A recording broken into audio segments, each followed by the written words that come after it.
நான் உங்கள் village investor. அதாவது இந்த வீடியோவை நீங்கள் ஃபுல்லாக பாருங்கள். கண்டிப்பாக நீங்கள் இந்த வீடியோ வந்து கண்டிப்பாக நீங்கள் பார்த்து உங்கள் ஃப்ரெண்ட்ஸ் அண்ட் ஃபேமிலிக்கு ஷேர் பண்ணுங்கள். இன்றைக்கி நம்ம என்ன பார்க்க போகிறோம்னா எஸ்எஸ்ஒய் ஸ்கீமை பற்றி பார்க்க போகிறோம். அதாவது சுகன்யா சமிருதி யோஜனா திட்டத்தை பற்றி பார்க்க போகிறோம். அதாவது பொன்மகள் சேமிப்பு திட்டத்தை பற்றி பார்க்க போகிறோம்.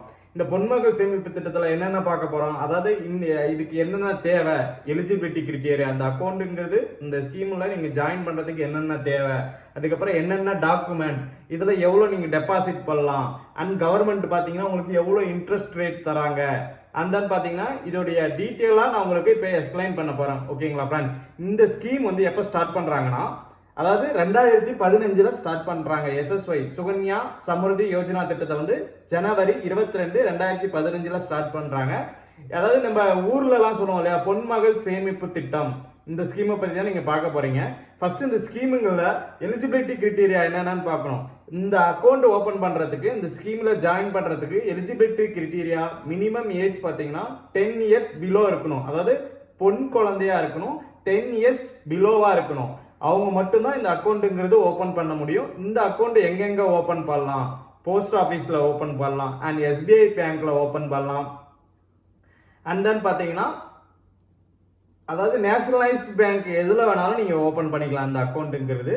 இந்த மாதிரி நேஷனலைஸ்ட் பேங்க்ல அக்கௌண்ட்டுங்கிறது ஓப்பன் பண்ணலாம். இதுக்கு டாக்குமெண்ட் ரெக்குவயர்மெண்ட், அதாவது டாக்குமெண்ட் என்னென்ன தேவைப்படுது பார்த்தீங்கன்னா, இந்த டாக்குமெண்ட்ஸ் பார்த்தீங்கன்னா நீங்கள் வந்து ஒரு பர்த் சர்டிபிகேட்டு, அதாவது பர்த் சர்டிபிகேட் ரொம்ப முக்கியம். அண்ட் தென் பார்த்தீங்கன்னா அடுத்தது வந்து பார்த்தீங்கன்னா ஃபோட்டோ, 2 ஃபோட்டோ முக்கியம். ஆதார் கார்டு இருந்தால் ஆதார் கார்டு எடுத்துகிட்டு போகலாம்.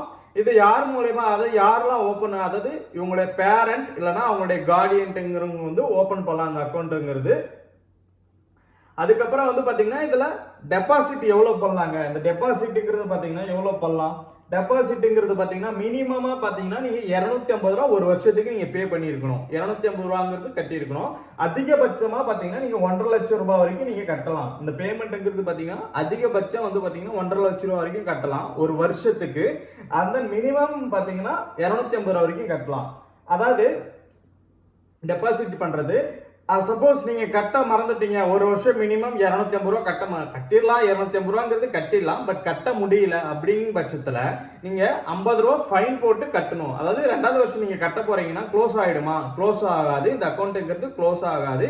நீங்க என்ன பண்ணணும்னா ஃபைன் போட்டு கட்டணும். இப்போ 250 ரூபாவா அந்த வருஷம் நீங்க கட்டுறதை விட்டுட்டீங்கன்னா 2வது வருஷம் நீங்க போய் கட்ட போறீங்கன்னா அதை 300 ரூபாவா கட்டணும். இதுவே ஒரு 5 வருஷம் கட்டலைன்னா 5 வருஷத்துக்கு 50 ரூபா ஃபைன் பார்த்தீங்கன்னா ஒரு 250 ரூபா வரும்னு நினைக்கிறேன்.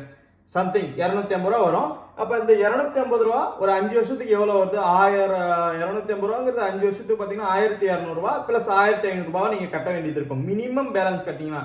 இதுவே நீங்கள் 10,000 ரூபாய் கூட போடலாம் அந்த ஸ்கீம்ல. அந்த 10,000 ரூபாய் மாசம் 10,000 ரூபாய் கூட போடலாம், இல்ல வருஷத்துக்கு நீங்க 10,000 ரூபாய் கூட போடலாம். மாசம் 10,000 ரூபாய்ங்கும் போது 1,20,000, அதாவது மினிமமா 1,50,000 ரூபாய்க்கு கீழே இருக்கணும் ஃப்ரெண்ட்ஸ். அடுத்தது பாத்தீங்கன்னா இதோடைய இன்ட்ரெஸ்ட் ரேட், இதோடைய இன்ட்ரெஸ்ட் ரேட் எவ்வளவு இருக்கும்? இந்த இன்ட்ரெஸ்ட் ரேட்டுங்கிறது பாத்தீங்கன்னா வந்து, அதாவது டிசம்பர் 2024 டேட்டா வச்சு நான் சொல்றேன் உங்களுக்கு. இது வந்து பாத்தீங்கன்னா 8.5. இது வந்து குவார்டர்லி உங்களுக்கு சேஞ்ச் ஆகலாம். இல்லைன்னா நீங்க வந்து நீங்க இந்த ஸ்கீம்ல போகும்போது 8% மேலதான் இருக்கும். நீங்க போயிட்டு அந்த போஸ்ட் ஆஃபீஸ்ல போயிட்டு இல்லைன்னா அக்கௌண்ட் ஓபன் பண்ற இடத்துல போயிட்டு நீங்க கேட்டீங்கன்னாவே சொல்லுவாங்க. ஆனா பர்சன்டேஜ் பாத்தீங்கன்னா 8% மேலதான். இதோட மெச்சூரிட்டி பீரியட், அதாவது மெச்சூரிட்டி பீரியட்னா இந்த அக்கௌண்ட்டுங்கிறது வந்து பாத்தீங்கன்னா எப்ப இது வந்து உங்களுக்கு பணம் செட்டில் ஆகும், இடையில நீங்க க்ளோஸ் பண்ணவே முடியாது. ஓகேங்களா? இதோட மெச்சூரிட்டி பீரியடுங்கிறது பாத்தீங்கன்னா 21 வருஷம். நீங்க சரிங்க, நான் ஏங்க இந்த ஸ்கீம்ல ஃபர்ஸ்ட் இது பண்ணணும், இந்த ஸ்கீமை நான் ஏங்க போடணும், உங்களுடைய பெண் குழந்தையோடைய படிப்புக்காக அண்ட் தென் பாத்தீங்கன்னா மேரேஜ் செலவுக்காக நீங்க இந்த பொன்மகள் சேமிப்பு திட்டம்ங்கிறத நீங்க உருவாக்கலாம். இதுல ஒரு மினிமம் ஒரு 250 ரூபாங்கிறது நீங்க கட்ட போறீங்க. அண்ட் தென் பாத்தீங்கன்னா இது ஒரு கவர்மெண்ட் ஸ்கீம். கவர்மெண்ட் ஸ்கீம்னாவே உங்களுக்கு நோ ரிஸ்க், அதாவது ரிஸ்கே தேவையில்லை. ஏன்னா பணத்தை வேற எங்கேயாவது போட்டுட்டீங்கன்னு வச்சுங்களேன், வேற எதுலையாவது போட்டீங்கன்னா ஃபைனான்ஸ் கம்பெனியில் வேற எங்கேயாவது போட்டீங்கன்னா ஏமாத்திட்டு ஓடிடுவாங்க அப்படின்னு சொல்லிட்டு பயப்படையே தேவையில்லை. ஏன்னா இது ஒரு கவர்மெண்ட் ஸ்கீம். அண்ட் தென் பார்த்தீங்கன்னா இன்னொரு பெனிஃபிட் என்னன்னா உங்களுக்கு இதுல டாக்ஸ் ஃப்ரீ. அதாவது டாக்ஸ் ஃப்ரீனா இப்போ நீங்க கணக்கு காட்டுவீங்க. ஃபார் எக்ஸாம்பிள் எல்லாருமே கணக்கு காட்ட போறதில்ல. அதாவது சேலரி எம்ப்ளாய்டு வந்து பாத்தீங்கன்னா டாக்ஸ் ஃப்ரீ, அதாவது 80C மூலயமா உங்களுக்கு வந்து டாக்ஸ் டிடக்ஷன் காமிச்சிக்கலாம், கணக்கு காமிச்சிக்கலாம். இந்த அக்கௌண்ட்டுங்கிறது வந்து பாத்தீங்கன்னா மெச்சூரிட்டி ஆயிடுச்சுங்க, 18 வயசு ஆயிடுச்சுங்க, எனக்கு 18 வயசு ஆயிடுச்சு, எனக்கு கல்யாணம், அப்ப நான் அந்த பணத்தை எடுத்துக்கலாமா? கண்டிப்பா எடுத்துக்கலாம். 18 வயசுக்கு மேல தான் எடுக்க முடியும். அண்ட் தென் பாத்தீங்கன்னா அந்த 18 வயசுக்கு மேல வந்து பாத்தீங்கன்னா உங்களுக்கு டாக்ஸ் ஃப்ரீ அந்த அமௌண்ட்ங்கிறது வந்து பாத்தீங்கன்னா மத்த ஏதாவது உங்களுக்கு பெனிஃபிட் கிடைச்சதுன்னு வச்சுக்கலாம், ஷேர் மார்க்கெட்லயோ இல்ல மியூச்சுவல் ஃபண்ட்லயோ உங்களுக்கு வந்து ஏதாவது அமௌண்ட் கிடைச்சதுன்னு வச்சுக்கீங்களேன், அது வந்து என்ன பண்ணணும்னா 10% 12%ங்கிறது டாக்ஸ் கட்டணும். பட் இந்த போஸ்ட் ஆஃபீஸ் ஸ்கீம்ல வந்து பொன்மகள் சேமிப்பு திட்டத்து ஸ்கீம்ல வந்து பாத்தீங்கன்னா உங்களுக்கு டாக்ஸே கிடையாது ஃப்ரெண்ட்ஸ். ஓகேங்களா? நீங்க டாக்ஸ் பே பண்ண தேவையில்ல அண்ட் டாக்ஸ் டிடக்ஷனும் காமிச்சுக்கலாம், நோ ரிஸ்க். ஓகேங்களா? இது நேஷனலைஸ்ட் பேங்க்ல எங்க வேணாலும் ஈஸியா ஓபன் பண்ணிக்கலாம். சரிங்க, இது வந்து நான் ப்ரீ க்ளோஸ் பண்ணிக்கலாமா? ப்ரீ க்ளோஸ்னா என்னன்னா இடையிலே நான் வந்து இதை க்ளோஸ் பண்ணிக்கலாமா? கண்டிப்பா க்ளோஸ் பண்ணலாம். எந்த சுச்சுவேஷன்ல க்ளோஸ் பண்ணலாம்? அதாவது நீங்க இந்த ஸ்கீமை யார் பேர்ல எடுக்கிறீங்களோ அவங்க வந்து தவறிட்டாங்கன்னா நீங்க அந்த ப்ரீ க்ளோஸ்ங்கிறது பண்ணிக்கலாம். டெத் சர்டிபிகேட் அதுக்கு என்னென்ன டாக்குமெண்ட் தேவைப்படுது? டெத் சர்டிபிகேட்ங்கிறது நீங்க காமிச்சு ப்ரீ க்ளோஸ்ங்கிறது பண்ணிக்கலாம் ஃப்ரெண்ட்ஸ்.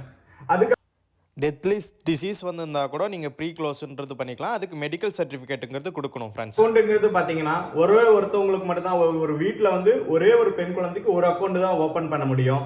சரி, நான் அதாவது எங்க வீட்டில் 2 பெண் குழந்தை இருக்காங்க அப்படிங்கும் போது இல்லை ட்வின்ஸ் இருக்காங்கும் போது கண்டிப்பாக நீங்கள் ட்வின்ஸுங்கிறது அந்த ட்வின்ஸ் பண்ணிருந்தாங்கன்னா ஒரு பெண் குழந்தைக்கு ஒரு அக்கௌண்ட், ஒரு ஃபேமிலிக்கு 2 அக்கௌண்ட் அதிகபட்ச அக்கௌண்ட்டுங்கிறது நீங்கள் ஓப்பன் பண்ணிக்கலாம் ஃப்ரெண்ட்ஸ். அண்ட் தென் பாத்தீங்கன்னா இது வந்து பாத்தீங்கன்னா 2 அக்கௌண்ட் நீங்க ஒரு ஃபேமிலிக்கு ஓபன் பண்ணிக்கலாம். பாதி அமௌண்ட், அதாவது உங்களுக்கு 18 வயசு ஆயிடுச்சு, ஒரு படிப்பு செலவுக்கு வந்து பணம் தேவை, படிப்பு செலவுக்குங்கிற பணம் தேவையும் போது நீங்க என்ன பண்ணணும்னா பார்ஷியல் வித்ட்ராவலா 50% வந்து நீங்க வித்ட்ரா பண்ணிக்கலாம். அதாவது 50%ங்கிறது நீங்க வந்து வித்ட்ரா பண்ணிக்கலாம் மெச்சூரிட்டி அமௌண்ட்ல.